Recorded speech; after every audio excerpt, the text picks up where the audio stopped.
ഈശോ മിശിഹായ്ക്ക് സ്തുതിയായിരിക്കട്ടെ. ക്രിസ്മസ് സമീപസ്ഥമായി. പുൽക്കൂട്ടിൽ പിറക്കുന്ന ഉണ്ണീശോയ്ക്ക് കാഴ്ചകൾ സമർപ്പിക്കാൻ തിരക്കായി. ഒത്തിരി ത്യാഗം സഹിച്ച് പുൽക്കൂട്ടിലെത്തിയ 3 രാജാക്കന്മാർ ഉണ്ണീശോയെ കുമ്പിട്ടാരാധിച്ചു. അവർ പൊന്നും മീറയും കുന്തുരുക്കവും കാഴ്ച സമർപ്പിച്ചു.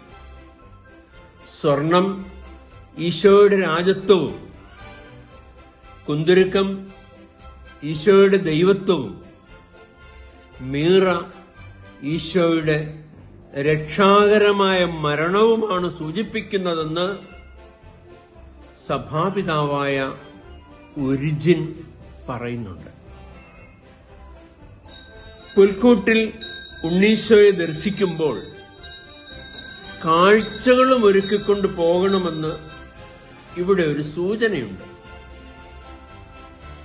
പുൽക്കൂട്ടിൽ പുഞ്ചിരിക്കുന്ന ദൈവം പറയുന്നത് കേൾക്കാനുള്ള ചെവിയാണ് പുൽക്കൂട്ടിലെ ഈശോനാഥൻ നമ്മോട് ആവശ്യപ്പെടുന്നതെന്ന് നമുക്ക് തിരിച്ചറിയാം.